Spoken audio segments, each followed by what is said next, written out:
everybody. My name is Catherine Gonzalez. I'm the officer in charge of scholarships over in Building 10 in the Financial Aid Office. Basically, I wanted to go on ahead and give this presentation to talk to you guys about especially some upcoming opportunities for scholarships that are going to come open November 1st, and those are going to be the Sinclair Foundation scholarships, so the scholarships that the Sinclair Foundation sponsors.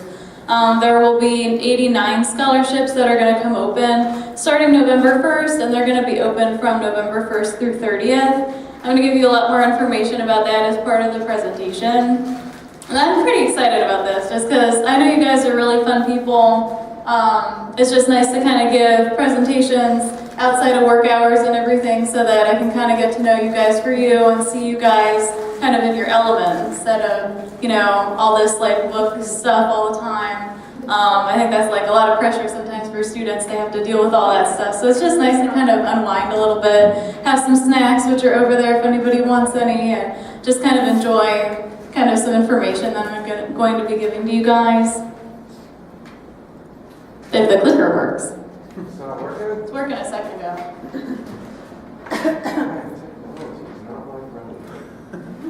That's okay. Because it's on. Okay.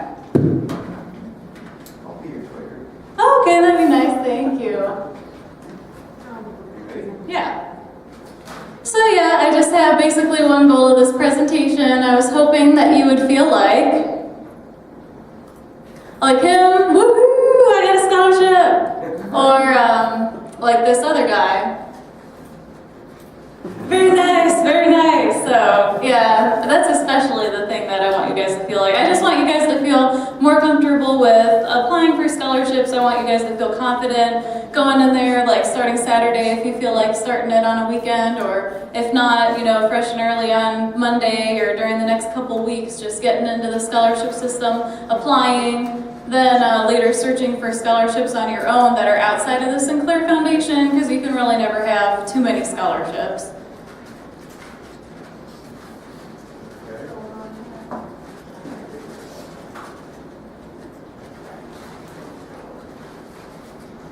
Okay, so basically we're just going to learn about kind of the different types of scholarships that are out there, because there are several different categories. We're really going to talk about three main ones right now, because these are really the most important ones for you guys as Sinclair students.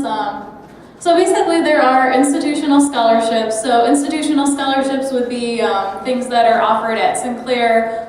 It's basically Sinclair dollars that are funding these scholarships. So for instance, we have the Displaced Workers Scholarship, which is for students that have been laid off or lost their jobs over the past 4 years.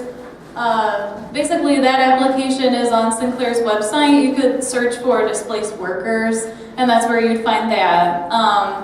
And that's really helpful for students that maybe do not receive Pell Grant or only receive a small amount of Pell Grant, because basically that scholarship would not start paying out until Pell Grant is completely exhausted.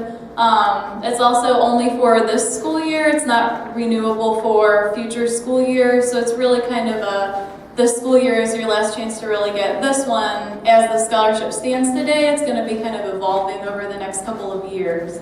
There are also, for instance, high school scholarships that are available for current high school students. Another example of an institutional scholarship would be an access grant. Those are basically given to students as they fill out their FAFSA, so it's a good idea to fill out your FAFSA nice and early. For instance, for the next school year, for the 2015-16 school year, you can fill out your FAFSA as early as January 1st. So those are all good points of information that you could also learn just from talking to one of us officers out in Building 10 or calling us up. You can learn about when's the best time to fill out your FAFSA. And there's no application for access grant, so that's nice that you just fill out your FAFSA. And students can even fill out their FAFSA even if they know that they won't be eligible either for Pell Grant, or if they know that they're maybe they're permanent, or they're on a student visa, for instance. You can still fill out the FAFSA and still make yourself eligible for those kinds of scholarships that might be out there at the time that you fill out your FAFSA, when you fill it out nice and early. Also, there are external scholarships. So those are from different organizations and clubs that are not affiliated with Sinclair. So like if you belong to a Rotary Club, Lions Club, Elks, Eagles, if you are interested in like even a professional organization, you could even do that. Like you could join that professional organization, and there will often be some kind of scholarship that you can apply for as part of that professional organization. There are also even scholarships for, the National Society for Leadership and Success.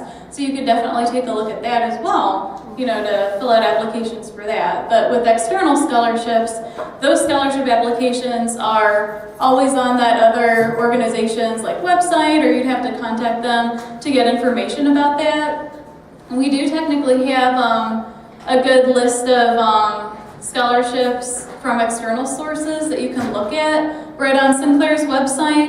The best place to look for scholarships at Sinclair is sinclair.edu/scholarships. So anytime you're thinking about scholarships, you can just go, well, I need a scholarship, so I'll just look at sinclair.edu/scholarships, and that'll be easy. So I don't think that you could possibly forget that. I think it's pretty easy. That's why I recommended that be the URL for these scholarships. On that scholarship website, there's also the Sinclair Foundation scholarships. That's where the online scholarship application for Sinclair is housed, and that's really what the focus of our presentation is going to be today. We'll go ahead. Yeah, so getting into more depth for institutional scholarships. Yep, filing the FAFSA early is a really good idea, really as early as you can.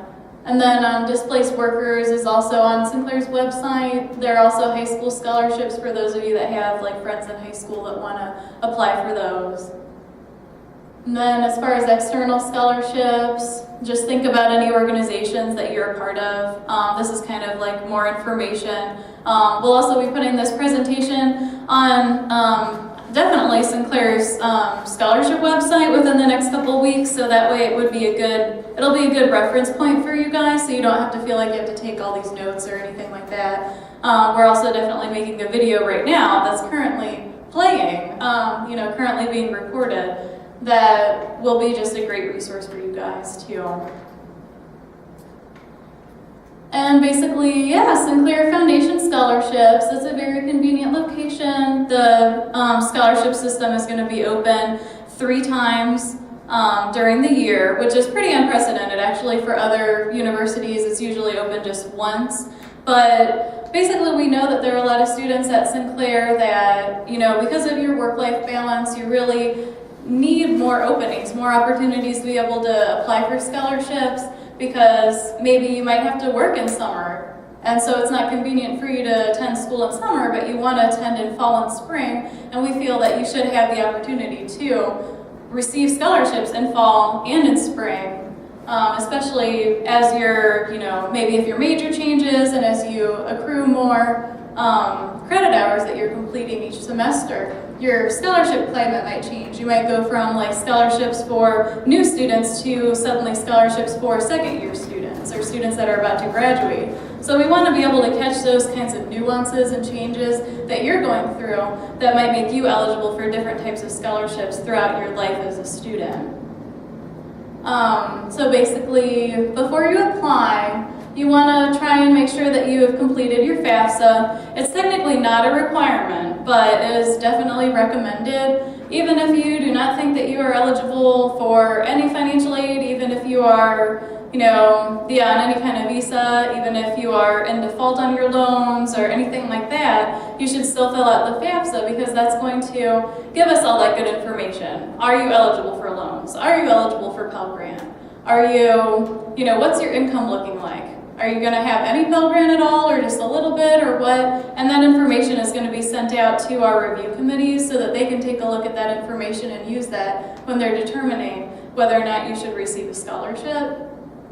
You also want to make sure that you've completed Sinclair's admissions application, which most likely everyone in this room has already done. Some students, maybe if they've taken a couple of years off and are coming back to Sinclair, they might just have to do that admissions application just right on sinclair.edu by clicking apply to make sure that they get all of their address information, their residency status, all 100% updated so that it can be pulled in from the system. If you do not have your admissions applications on file or like a new one, it's not going to be imported and pulled into the application system, so it's going to be kind of looking like a big blank for the review committees. You would also, it would be great to register for classes if possible, which was kind of the last little bit there. Basically because the system does import that information and it does use your enrollment status as a way to filter to determine which scholarships you would be eligible for. A lot of scholarships do have some kind of enrollment stipulation, so like they'll say student must be half-time, student must be full-time. So the system will import a lot easier if you are half-time or full-time, either at the time of application, like of applying for the scholarships, or if you, let's say on Saturday you're not enrolled because it's not possible to be enrolled this Saturday, November 1st, but maybe in a couple weeks you decide to go on ahead and register for classes. Basically you can log back into the system, which is really easy, and I'll show you how to do that. And that import tool will still pick up that new information, so it'll just kind of refresh everything so that it actually does kind of readjust itself and take a look at what scholarships you might be eligible for now that you've actually enrolled in classes for spring. Because it's going to be looking at spring 2015 information. So basically the main thing that I always want to talk about before I even get into how to log into the system, which will probably be the shortest part of the presentation because it's a very easy process to apply for these scholarships. But basically I want to talk about the essay component. It's called a personal statement on the Sinclair scholarship application, but don't let that confuse you, it's just an essay. You basically want to try to do as best as you can, and I know that you guys are going to do a great job because you guys are some of the highest achieving students around at Sinclair, but you basically want to kind of beef it up as much as you can. I would prefer to not see like 1 or 2 sentences. I don't want to be sending that off to the review committee so that they can kind of like, you know, chuckle or kind of go, huh. You know, because I had like a student last semester that wrote, I would like a scholarship, and that was all he wrote in his essay. It's a little bit difficult to really send that out to the review committees and expect them to really take you seriously if, you know, obviously you want a scholarship because you're applying in the scholarship system, but what more can you tell us about you? What's your major? What are your career goals? Are you going to be transferring? How many semesters until you graduate? Kind of what are your steps that you're thinking about in your life, in your future? Where do you see yourself in 5 years?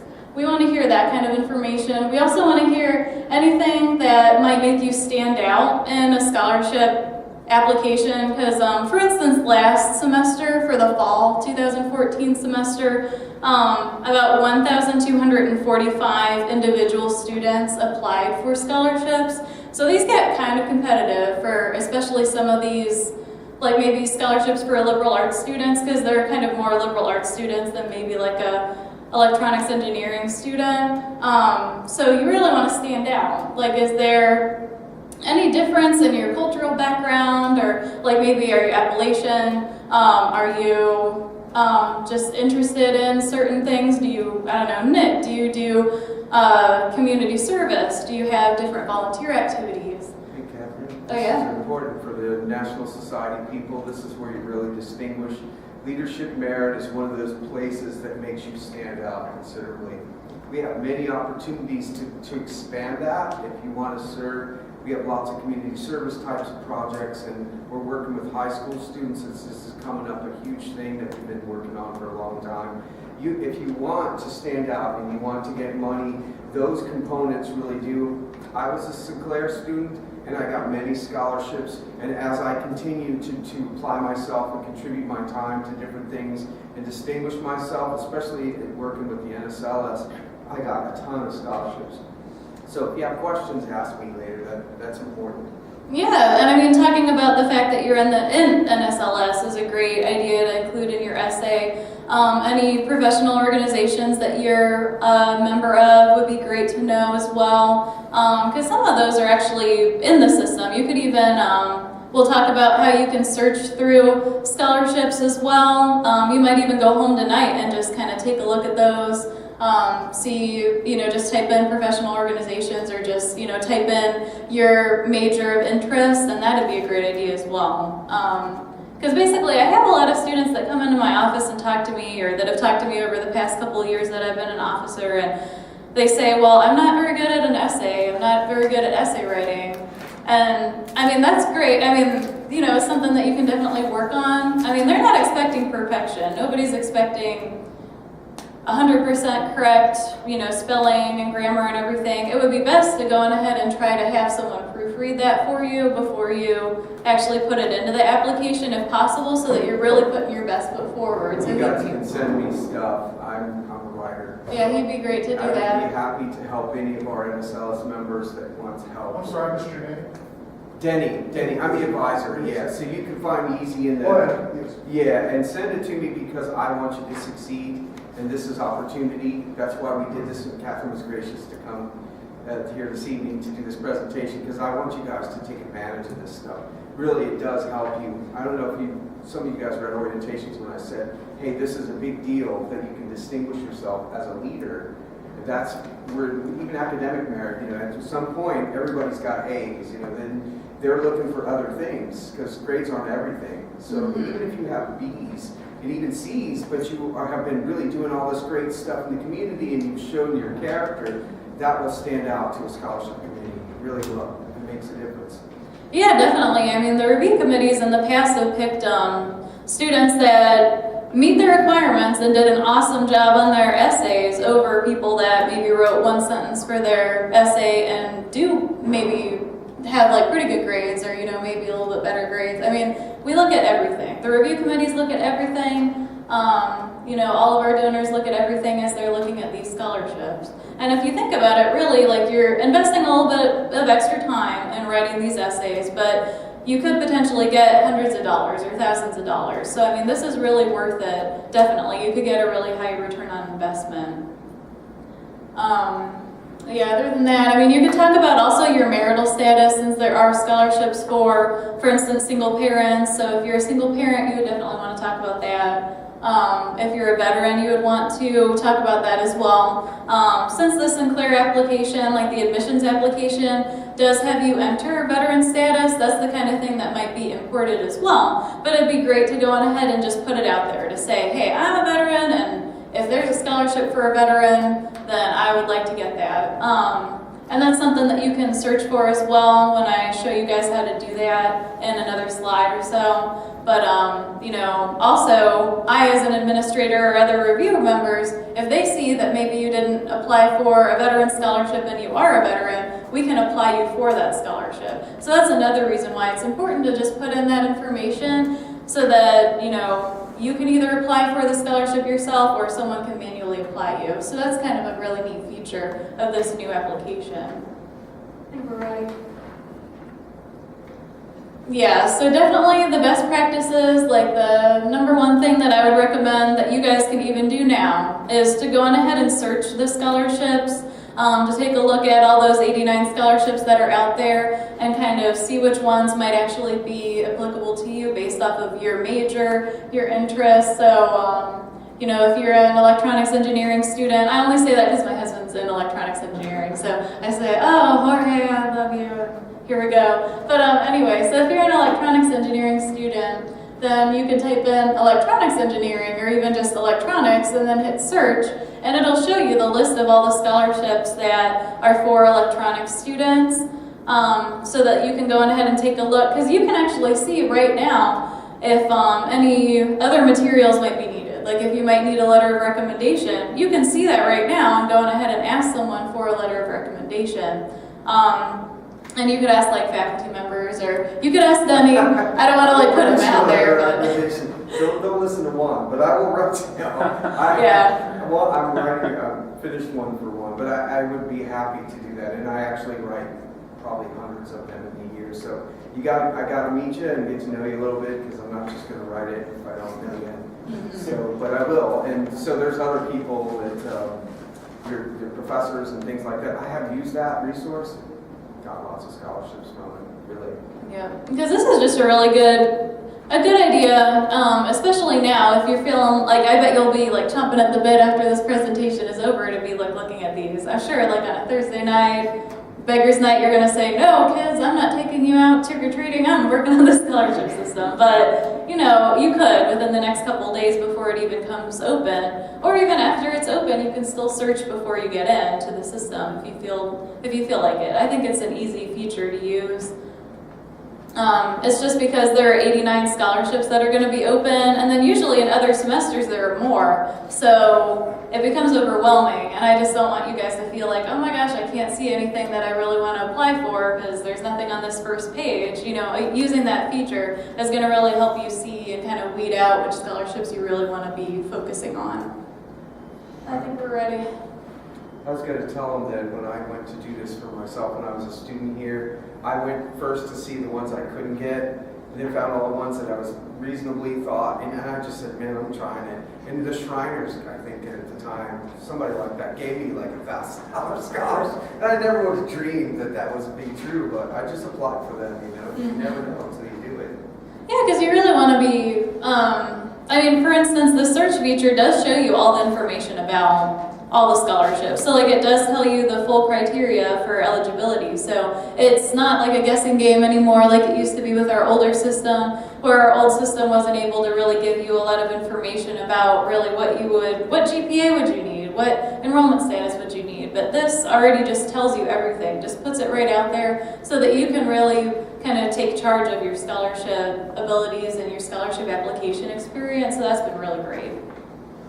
And you're going to make note of the search results and hopefully make a list of the scholarships that you might qualify for. Not because the system's not going to filter things for you, but because you just want to make sure that you're not missing anything. I always think it's nice to just double check to make sure that I'm applying for all the scholarships that I was expecting to. Based on my own research, I'm kind of the person that likes to double check everything. I mean, that's definitely helpful working in the financial aid office because you know, you can't make mistakes in the financial aid office because it's like a person's life that's in your hands. So I always kind of just apply that to everything that I do, and I know you guys do too because you do such a great job with school.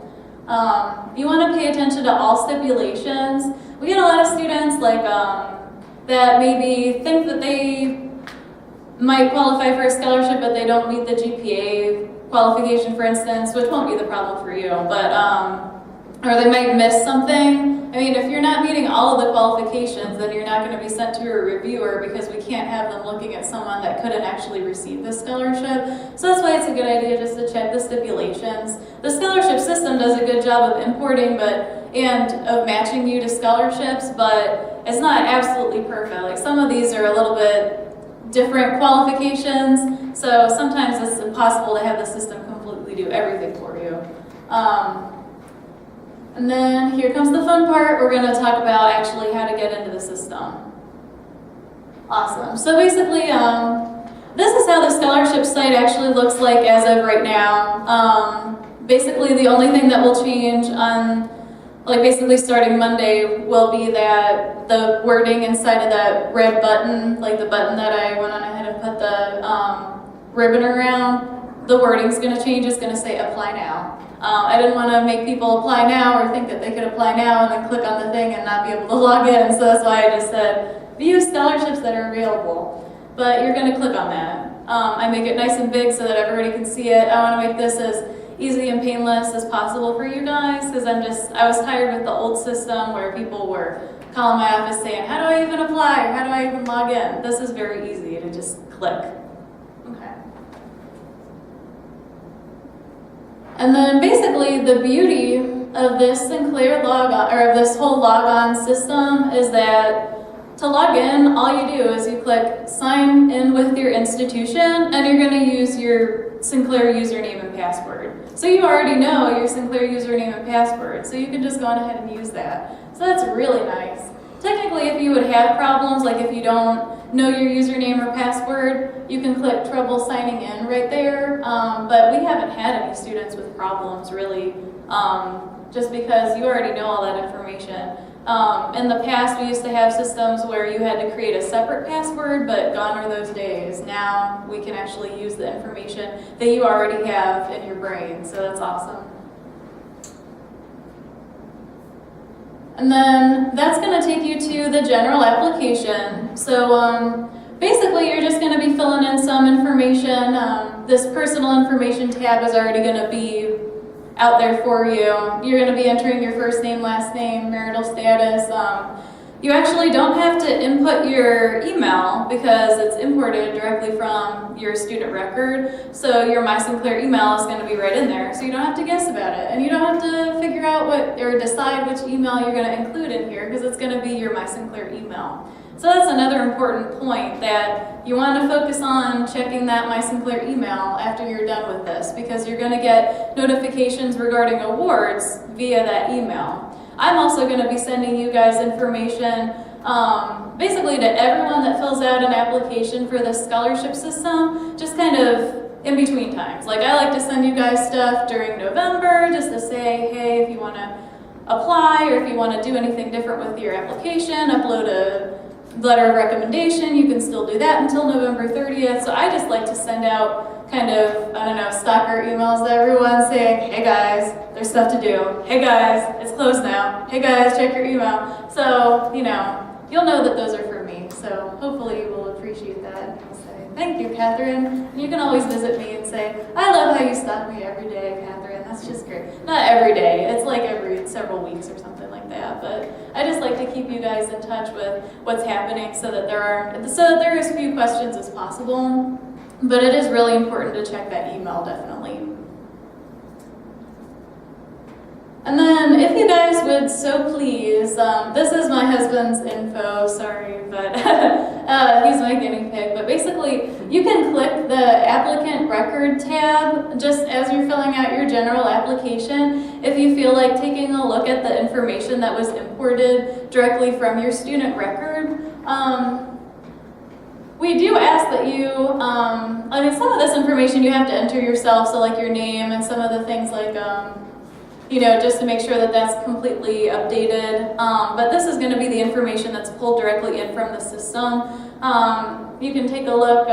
If you feel like maybe, let's say your address changed, you can still go to the registration office and update that address. And then if you would want to just log back into the system, then the address will repopulate here correctly for you. It imports every day at night. So as long as you do that before November 30th, then you could do that. I mean, the permanent street address, like the street address, isn't really as important because I generally do not mail things out to you, because with, almost 1,300 students applying through the system last semester, that would have been a lot of letters. So that's why I focus on the email. But this is just something that you can see. It's nice to see what's in the system about you. It's a nice feature, kind of just an additional thing that you might just want to know for your personal life, just to kind of feel good about how your information is in the system. And then we're ready for the next slide. And then basically, once you fill out that information in the general application, you're just going to click Finish and Continue in order to get to the next part of the application. You can technically click Save and keep editing if you're not able to finish it the first time. Like maybe if you're, starting this in between classes and you get through, the general application takes about 2 seconds to fill out, and then you just like copy and paste your essay, for instance. But maybe if you're working on your essay right there, you're like just typing it in, then you might want to save it and keep editing and come back for later. But I would really recommend doing just the Finish and Continue once you're complete, you've completely done the general application.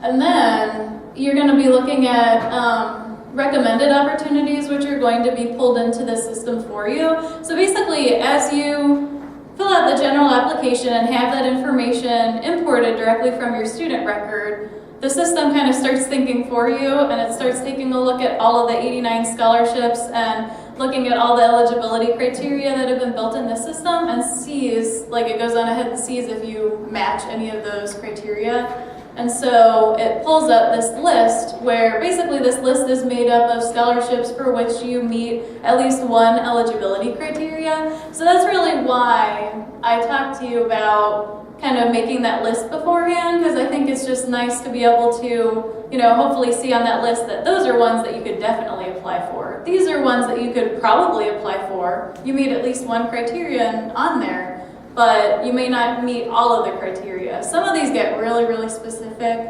Like, for instance, the David Clevenger Scholarship, just as an example. It's a scholarship for culinary arts students, which a lot of people are culinary arts students. They might say, oh yeah, I want to do this.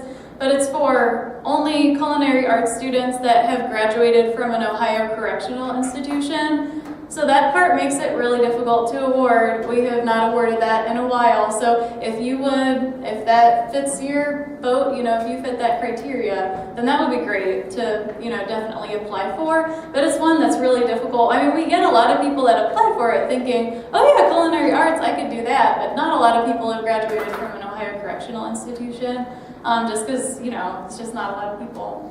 But yeah, you'll definitely, if you're interested in one of these scholarships, you can click apply, and then it'll go on ahead and just pull that information up.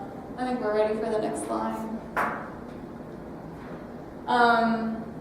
Because in addition to the recommended scholarships, I wanted to also highlight the fact that, let's say your recommended scholarships, they're great, but maybe you just want to see the full list of scholarship opportunities that are there. You can basically click the All Opportunities tab. I didn't end up putting it in a little box, but it's just up there. And you can take a look at the full list of scholarships. That's going to be the full 89 scholarships. So you're going to be wading through like 12 pages of applications, and that might take you a while. So, that's why I always recommend just doing the recommended scholarships at least first to take a look at them. If you have a lot of extra time later, you could look through all of them. But basically, once you click apply, it's just going to have you upload any documentation. Like if you have to upload a transcript, you can request those online. In general, they don't have to be official, so they could even be an unofficial transcript that you could just get from the registration offices on their online portal. And you would just scan it and upload it. So that's really easy.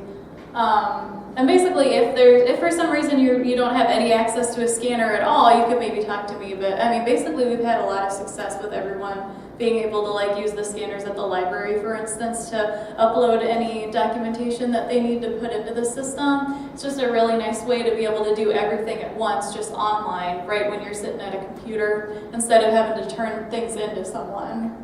And also, this ensures that all the information is actually in the system, whereas if you hand it to, if you hand it to someone, like your professor or something, and say, send it to financial aid, then it might take, or if you put it in the Dropbox in financial aid, or, you don't know what's going to happen. Crazy things have happened in life, and it's just really nice to have all of that information right into the system where everyone can see it, and the review committees will be able to see it, so that way it's secure, it's safe, it's in a nice place where it's just open, The reviewers can see it, everybody that needs to see it can, take advantage of that. Yep, and so that documentation will need to be gathered. You can request those now if you take a look at the search feature so that you have those ready. Basically, you do have to have those in the system before November 30th at midnight. So it's kind of like a Cinderella story. You need to have it in by midnight on this day. And if it is not in by midnight on November 30th, then it will not be looked at. Because I got several students last semester that had submitted documentation to me the Monday after, the system closed on a Saturday. They submitted documentation the Monday after, and I could not take it. Literally, the scholarship system completely closes, and nothing else can be uploaded into the system after that time. So there's no way for me to send that to review committees. That's kind of the give and take about the scholarship system. It's awesome that we have 3 cycles during the year, but the negative of that is that each cycle is pretty short. It's only a month long. So that's why I really like giving these kinds of presentations to you guys beforehand, so that I can kind of prep you and make sure that you're ready, or as ready as possible for some of these extra scholarships that have kind of a lot more stipulations or things that you have to upload, so that you maybe have a heads up about, okay, I need to get 2 letters of recommendation for this one scholarship versus 1 for maybe another scholarship.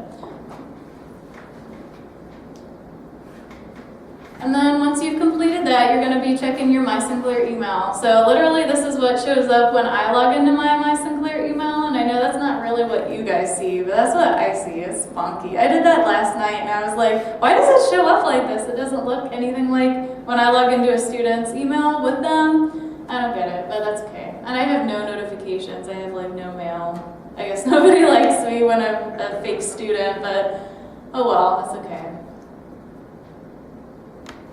And then this is kind of an example of what the email might look like. I mean, basically, technically you're going to get a really short email that's like, it says you've been offered a Sinclair Foundation scholarship, and it says you have to click this link to get to the scholarship system and get information about it. But I just wanted to this kind of smushes the two together, because it says, you know, this is basically the text that you would see once you click in that little link for that one teeny tiny email that says just click here to see this info. So this way you can kind of see what's going to show up. It says like the scholarship is valued at, I mean in this case it was $1,000 and can be used towards tuition, required books and supplies, and fees. So it talks about the amount of the scholarship, what can be covered by the scholarship, also what eligibility criteria you need to meet in order to continue to receive the scholarship. So that's a really good thing to remember. I really think that this information is really good to have for your reference, and it's actually, if you would receive a scholarship, it's going to be housed in the system all the way during the semester, like all the way until the next application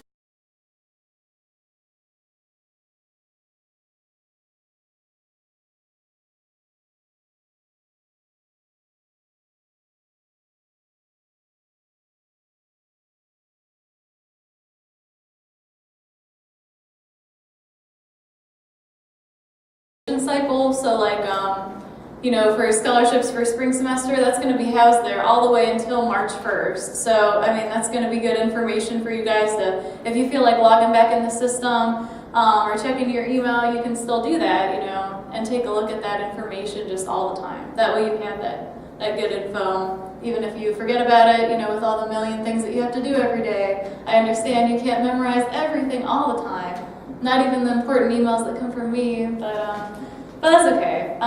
So this way you have this info. And basically, yeah, once you see an email kind of similar to that, you're gonna be led to a link where it'll say, it'll have those stipulations on it, and then it'll have an accept or reject button. Please don't reject the scholarship, or at least I don't think you should. I don't know. If you reject it, like, come talk to me before you reject it. Like, if you're thinking about rejecting it. I did have some students that rejected the scholarship because they decided not to attend in fall. For instance, for the last cycle, that's a fine situation. I mean, if you do not attend, then we can award the scholarship to someone else. But and it's nice to have that heads up, definitely, so that we can award it, you know, within a timely manner. But please accept the scholarship. You know, that would be great. Basically, if you click accept on the scholarship, then it'll move you to a short form as like just another page that'll immediately populate, and it'll basically allow you to have the option to either write kind of an essay format, a short message. It would basically be a thank you message to the donor. Since these scholarships come from actual people that loved Sinclair so much that they gave them money and they allowed them to give scholarships to you, we ask that you provide either a message of thanks, kind of talking about what the scholarship means to you, or you could upload a thank you message. So like if you want to type out a whole letter in Word, like Microsoft Word or something like that, you could also upload that into the system as well. And that's very nice to see too. But we're really just looking for a message from you. It doesn't have to be very long.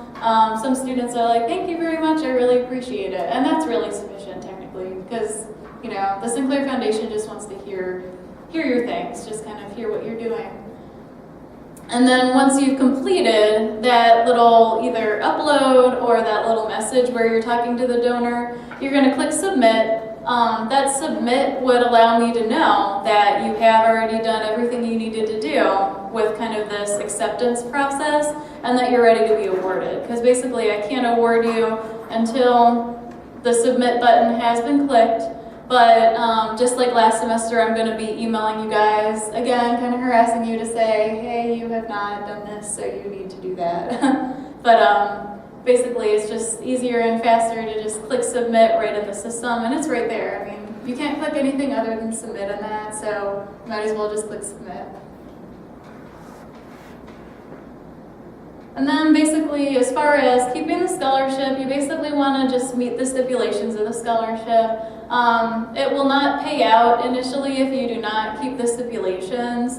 So like maybe if your GPA was a 3.5 at the time of spring, like at the time of application. So like if you applied November 15th for a scholarship and it said you needed to have a 3.5, and you had a 3.5 at the time that you applied on November 15th, but then maybe at the end of fall semester your GPA drops below 3.5, but the review committee members award you that scholarship anyway, you wouldn't be able to have the scholarship pay out if you're not meeting that GPA stipulation. So you want to just make sure you're kind of watching your GPA, also taking a look at that email that you're going to receive, or like logging into the system to kind of refresh your mind about what those stipulations are. Because I hate every semester or every once in a while where we get someone that says, I didn't realize it was a 3.5 GPA stipulation and I have a 3.2 now or something. We want to make sure that you're able to plan for all the funding that you're going to have available and not kind of thinking that something's going to pay out when it really won't. And also actually in your web advisor, I don't know if you guys have taken a look at the new, it's called a student self-service module. It's inside of your web advisor. It's its own kind of separate section, but it's kind of by the financial aid section. You can actually see the awards that have been awarded for you for each semester, and you can see if you're meeting the eligibility criteria for those. And I mean, if you have questions, I can show you at the office, but it's actually pretty easy to use, and so this is the kind of situation that would be caught by that. If you want to take a look at it and just make sure, hey, am I meeting this eligibility criteria, or what is missing? Because it'll actually show that to you as well. If you're not meeting the GPA stipulation, it'll say GPA must be 3.5. So that way it's kind of nice. It's like a quadruple check of all this information. Basically, we do have students, I wanted to make a note of this, we do have students every semester, like for instance in fall, that maybe their scholarship stipulated that they had to be full-time. They had to be enrolled in 12 credit hours or more, and they get halfway through the semester and then they say, I don't think I'm doing well in my math class, and it's going to bring me, you know, my butt will not be sitting in 12 credit hours worth of classes anymore if I drop this math class, but I would be dropping the class with a record. Like, it started at the beginning of the semester, I have record of being in the class. That's an example of where you can still withdraw from a class without having a negative effect on your scholarship, because as long as you have a record of sitting your butt in the class, attending the class, as long as you're not just dropping it without record with refund, then you would still be okay. Basically, the Sinclair Foundation understands that you might have troubles, you might have, you know, extenuating circumstances that could pop up during the semester. I mean, God forbid you get sick, God forbid your kids get sick, God forbid you have kids or something like that, right in the middle of a semester. Like, that never happens, right? I mean, they definitely understand that all those kinds of things can happen, that you might end up withdrawing from classes. You just want to make sure that you've at least tried the class, that you've at least worked through the withdrawal, the last day to withdraw with record, or, you know, to be able to withdraw with record. They want to just make sure to see that you're working as hard as you can in the class, and if you have to withdraw, that's still okay. There's currently no process for like students that withdraw. We don't turn the money back into the donor or anything like that to say, oh, the student didn't complete all of his classes. There's no real completion component to these scholarships at this point. If you feel like asking me or asking anyone in the office, you can still ask if you want to just 100,000,000% make sure that you're able to withdraw, but as long as you have a record of being in the class, it's okay. Just wanted to let you know, because I had a bunch of students asking about that. Yeah. And then this other information slide is actually really important. I should have probably put it at the beginning, but it didn't really make sense at the beginning, so I figured I'd probably just put it here, where it kind of works with the flow of the presentation. But Sinclair scholarships are set to pay out after Pell Grant has been exhausted. So this basically means that Pell Grant has to be used towards tuition, books, and fees, completely used towards tuition, books, and fees before the scholarship can actually be able to pay out. So if you did not use all of your Pell Grant and you receive part of your refund check with Pell Grant, then that does not mean that it fully paid out towards your tuition, books, and fees. It has to actually be paid towards tuition, books, and fees. So, for instance, we get a lot of students that have a small amount of Pell Grant, and the review committee members take a look at that and they say, well, that's fine. I mean, the student, maybe if they get $800 of Pell Grant and they're enrolled in 12 credit hours, you know, your tuition balance is going to be more than $800. So they're okay with giving scholarships to students in that kind of situation because they're sure that the scholarship is going to be paying out to you in some form or fashion. You know, you might use some of it for tuition and some of it for books or something like that. So that's definitely a good example. But if you have the full amount of Pell Grant that's possible and it's able to cover your tuition, books, and fees, then that is pretty much the reason why you did not get the scholarship. A lot of you guys, I heard like a couple people before the presentation started, and I've heard a million students, or not a million, but a lot, always talk about, you know, they come in, they have the 4.0 GPA, or they have an awesome GPA, they're doing great, they're loving it, you know, progressing satisfactorily towards their program, just like we in financial aid love to see. And they have full Pell Grant, and it's fall semester. So then I tell them, you know, since you do have full Pell Grant, and that's enough to pay already for your tuition, books, and fees, you might want to wait until summer semester when you've used up all your Pell, when you've already paid it out since you've been a full-time student forever, since you're awesome. So that's definitely a good idea. So like, if you're full Pell Grant eligible, you'd probably want to be waiting until, for instance, March, till that March cycle, March 1st through 30th, to go ahead and apply for scholarships for summer. Because I don't want you guys to see your talents kind of, I mean, it's great to always have experience with the scholarship system, but I don't want you to kind of like waste your time thinking that you're going to get something when you probably will not. I mean, if you think that your financial aid is in danger of suspension, then that might be an example of something that you might fill out an application, just because it never hurts to fill out the application, even if your financial aid does end up being okay. So we get that situation, but if you know that you're doing awesome and you are full Pell Grant, you might just wait until summer to fill out these applications. That's really the number one situation that I get all the time that I feel really bad about, because I know full Pell students really need scholarship money because there's tons of other things that you need other than just tuition, books, and fees, but these scholarships are not the best option for that.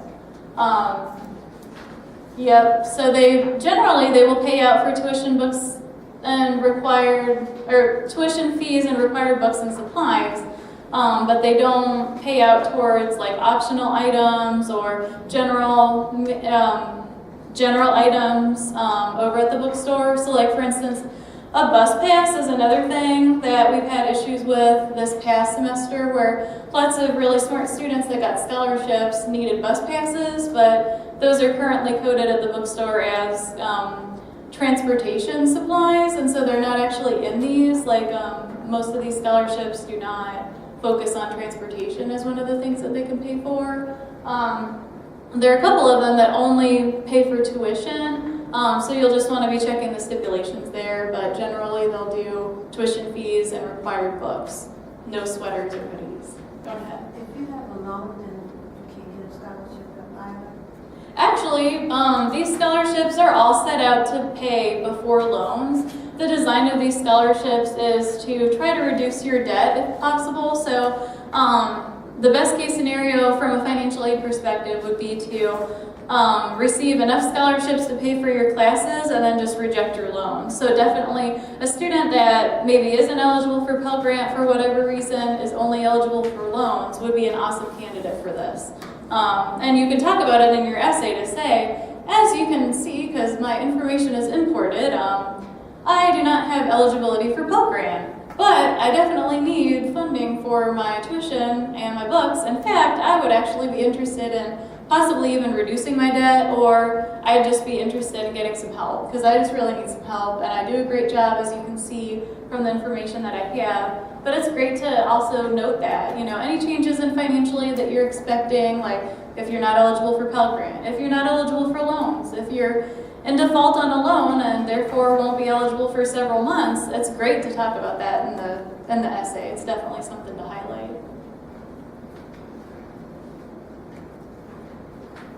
And then the other things, these are just kind of like to wrap things up, but basically the scholarships in the Sinclair Scholarship Application System are generally only limited to one semester. Pretty much like in fall semester, 99% of all the scholarships were just for fall, and that was it. And it already said that right in the award letter when you received it, like the little email that you got from the system. It said this is for fall only. It's not transferable, can't go over towards spring semester if you decide not to enroll in fall. So in this situation, it's going to be the same. It's going to only be, scholarships that you would apply for in November will only be for spring, and they won't be able to be kind of carried over to another semester. There are a couple exceptions, but in general, they are really just for spring.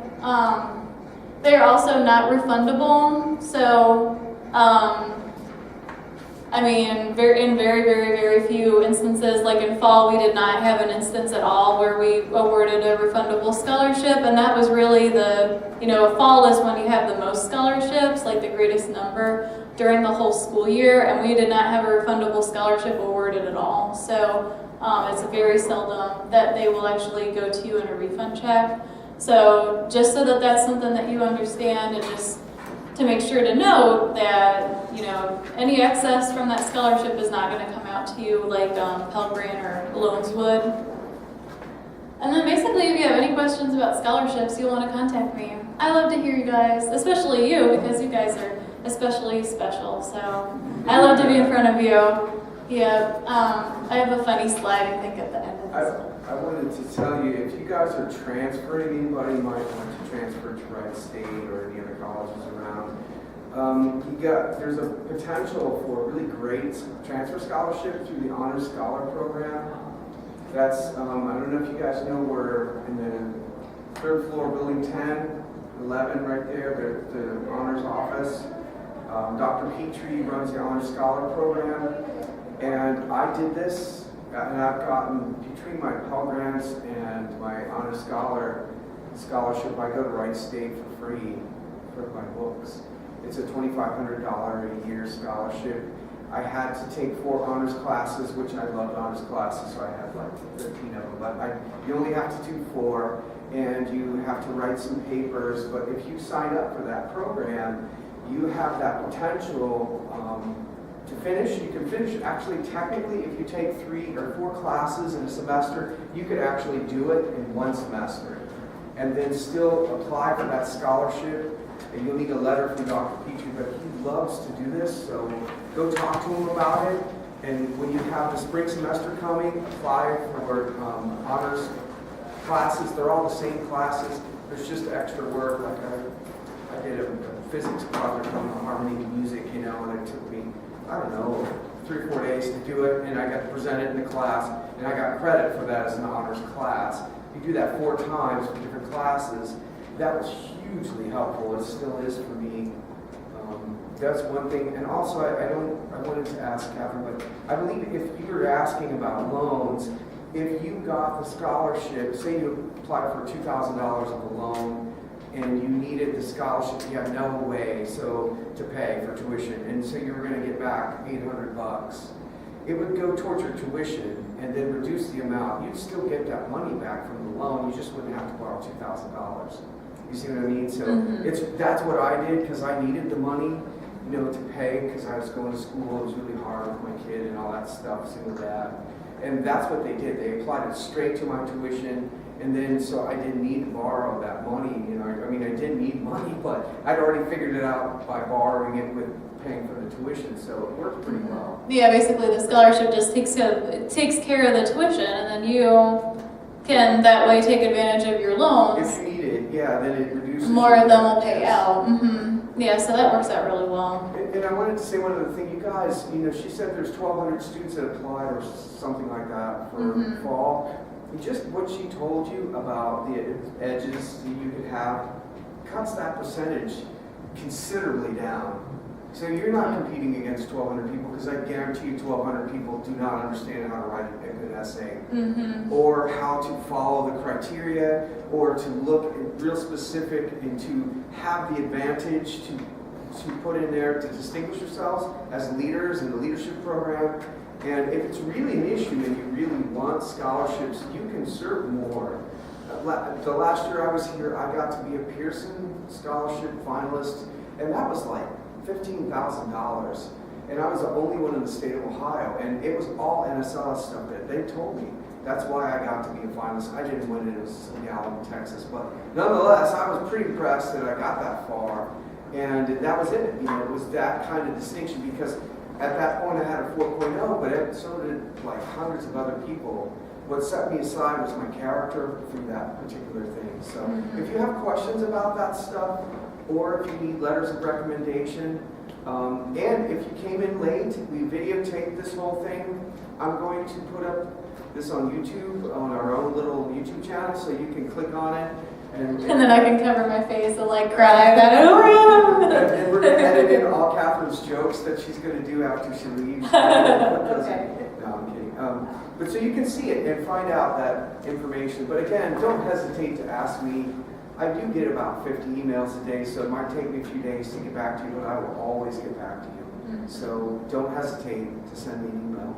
I mean, with those essays, just to get that in, like, technically, like, let's say you used to do a lot of volunteer work, but then now you had a baby and now you're taking care of a baby, and you've been doing so for like a year, however old the baby is. Like, you can still talk about things that happened in the past, like, in high school I used to do this and that. I have an interest in doing this. We just want to hear what your interests are, what your thoughts are, what your different activities that you've done in your life, kind of what is that experience. There's really no time limit on it. You don't have to do it within the past like week or month or even year. It can be anything.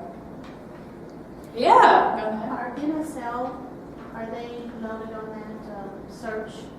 The NSLS, well, you guys have, once you're inducted and you go through all those little steps, you have a different kind of scholarship opportunity that nobody in Sinclair but NSLS members have. I think there's a small one that we have here at Sinclair. Yeah, there's one that's endowed through the Sinclair Foundation, but I mean it's only for NSLS members, and it's only for people that have actually been inducted in NSLS. So it's not the kind of thing that students can fill out applications for here, because that wouldn't be something that I would be able to, or that review committee members would really be able to pull out. We wouldn't know if you're an NSLS member. So we want to make sure that that's only funneled through like Denny, because he's who I've been talking to basically. And the stuff that's available from the NSLS, that's really applicable to you guys. Actually, we are doing things with the national office as pilot programs for the whole country right now. So we're the only ones doing them. And we need a plethora of students to contribute. It's all being invented by us all. It's not like one guy doing it, even though I feel that way sometimes. And the limits of life, meaning that you may have different kinds of commitments and you're busy, but you have a lot to contribute in one way. Technology affords us the ability to connect without having to show up, Thursdays at 4 o'clock for meetings. That's not necessary. Your involvement level and what you want, and again, you're distinguishing that character. That's the kind of stuff that you would put in your application process for the NSLS, scholarships. They love that. I mean, this is a leadership program. It's distinguishing character, and as you actually distinguish that in real time, they just love that stuff. So they do have. I think they give away $150,000. I think that's what the thing is for each semester. I think that's what it is, but you have to look on the website. There's other places, and there are other opportunities that I can help you with. These things aren't the Sinclair scholarships that Catherine was talking about. There are more. I've gotten them from outside, and I never would have dreamed that they would have given me a scholarship. But they were looking for a single dad who was, doing something else to take care of their kid, and so I got scholarships. I just applied for them. Catherine is this. I got to tell you, I actually did the old crappy system, and it was awful. It was awful, very awful. And I'm a pretty smart guy, and it took me forever. I had to ask all my friends and to figure that out, and it took me a while. So she's like a dream. You can go talk to her, and she'll help you. I have a dream. And if you pay attention to her emails to you, and she's going to tell you, you got this much time, so don't waste. Come and see me if you have some questions, and she'll talk to you. Because I know you guys are smart, but it's better to use your brain cells on something that's difficult than something that I can already send you emails to tell you what to do. Like, you shouldn't have to sit there and scratch your brain for like hours working on this. This should take maybe a half hour or so, and then just grabbing some letters of recommendation. This isn't designed to be difficult. Yeah. Out of those 89 scholarships we were talking about, which ones are those kinds of international students apply for? There are a couple. Basically, for one thing, international students can apply for most of these. Most of these are really focused on your major, your GPA, community service, and volunteerism. So, it definitely doesn't exclude most of the students. There are a couple of them that are for only U.S. citizens, but they're very few. Okay. Yeah, there's also a scholarship that's specifically for international students. Really it's for immigrants, but depending on how you define yourself. That's not international students. Yeah, so, different. They're international students. Because my personal experience with scholarships from Sinclair is that most of them are for U.S. citizens or residents. So either ESL students who are not necessarily international students, or citizens and residents. If you're an F1 student, it's not as easy. They change every single semester, and so they're kind of catching up to that reality. The enrollment here is reflective of the way they do scholarships often, especially the ones that are internal. They try to look at what's happening at the campus to be more reflective of that reality. There are a ton of international students. We have a great, diverse campus population. International students are usually the ones that end up getting a lot of these, because international students, frankly, they're really focused on their schooling. They're the ones that are they're very consistently in what I've seen, they've gotten really good grades and things like that. They do a good job, definitely, of the essays and stuff. They're kind of like the runners, right out of the gate as far as hitting on these. Even in the STARS application system, they figured it out. They were just I really want these. I think a lot of international students think that they cannot fill out the FAFSA application, and therefore they will not be eligible for scholarships. And in the past, when the Sinclair Foundation does recommend that students fill out the FAFSA, and F1 visa students or visitor visa students, fiancé visa students, they can still fill out the FAFSA application. They just won't receive federal aid. The important thing for the Sinclair Foundation to know is, A, are you going to be eligible for federal aid, which is filling out the FAFSA and putting that you're an F1 student, an alien or non-citizen, an ineligible non-citizen. That's going to tell us right there, and it's going to tell the review members, you are not eligible for federal aid, so you are definitely a needy student that is not going to be getting Pell Grant or anything like that. I think a lot of international students kind of have that as a misconception. Yeah, you don't know, you should fill out the FAFSA. You should still fill it out. Yeah. It brings that to attention to them. Yeah, because in the past, definitely in the past several years, if you did not fill out the FAFSA, you would not get a scholarship. And that was the thing that kind of shot a lot of international students in the foot all the time, because they would just say, they come into our office to talk about federal aid, and we say you are not eligible for federal aid, but it doesn't mean you can't still fill out the FAFSA even to get access grants or scholarships, because it's definitely an option. Thanks. Well, yeah. Go on ahead. I've gotten a couple of these before. Will they ever get to a point where if you get one every semester, they'll say, oh, she's gotten 4 scholarships, so okay. No, yeah, you can continue to get them. We have several students that will get them forever. Yeah, they apply for them. all the time, and they just consistently get them. I mean, we do, and that's why I really like talking to you guys, because it's great to get more diversity in our applicant pool. There are also some scholarships that only certain students would be eligible for based on very specific criteria, so hopefully you guys will be eligible for it. I think that you guys, since you have a lot of credit hours under your belt, you guys would most likely be the people that would be able to take those, because a lot of those are for like second-year students. We get a lot of kind of early birds, like students that are just starting out, but they don't have the number of credit hours that are needed to take out some of these scholarships, like take them home. So I think that you guys would be a great, audience for that. But yeah, definitely, as long as there's money and as long as you are the person that the reviewer committee selected, because they don't remember really like who wins them. They just kind of say, your essay looked awesome, I loved your GPA, I loved your volunteer experience, I love that you're a single mom or something like that, like the stipulation state. Awesome, give it to her. And in that case, what would you suggest for submitting a new essay? I mean, obviously you don't want to submit the same essay that you submitted before, but what changes would you suggest? Because not much happens in a semester, Well, that's where the stuff within SLS makes a difference. It's very specific. I'm working on this, guys, to give us, I've been working on a college transfer fair, 2 of them for all of you. One in December, so that you have opportunities to get, like Red State's scholarships close in February for the year.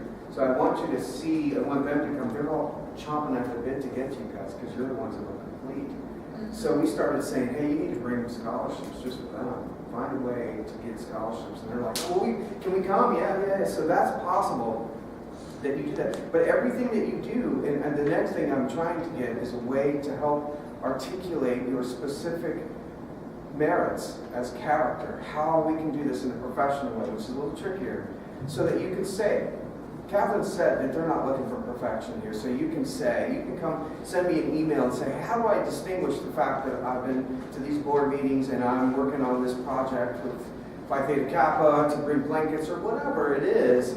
I'll help you do that, try to give you some ideas. And maybe if you want to take it up a notch, you can go to Career Services. They have their own way of kind of taking that stuff and making it look professional. But that's not a criteria for this. It's just the information, what I mean? And I mean, we have had, students that do an awesome job on their essays. Often we will have reviewer members comment on your essay. So if they see the same essay over and over again, that is the kind of thing that they might kind of go, well, they're not really putting a lot of effort into this. So you just want to make sure that you're, refreshing your information, putting some new things in. You can have some of the same information in there because you're still you, semester after semester, but, you want to be adding kind of those new things that you're doing as well to show the review members that you are really committed semester after semester to continuing to receive this scholarship. You want to be at the top of the pile unquestionably every time if possible, so that they're always like, oh man, I love him, he's the best, I'm always in a, or whatever they would say, but you always want to be the kind of person that they want. That's it, right? Just to recap, to get at the top of the pile, you got to have stuff to say. So the stuff that you do in the semester, those things that we try to tell you about, to be involved in. Even going to the symphonies. I know some of you guys went to the symphony. The fact that you would take your step outside, that you're experiencing these new things, these are all new to you, that's profound. How did it make you feel that you did it? That you took the chance, because, come on, this is a commuter college. Not a lot of people take chances on doing things that are outside that go to class, go home, go to the girlfriend, boyfriend, whatever, and that's all they care about. I'm not saying it's bad, I'm just saying, when you expand that, these are educators that are making these choices. They love that stuff that you're taking on. Like, I'd never seen a symphony, and you write about that, and just through this involvement, it made me inspired to want to do something for the soup kitchen. So I got hooked up with these guys, and I decided to donate one evening a week to. That's the kind of stuff that makes you stand out. Having good essays, those are big deals.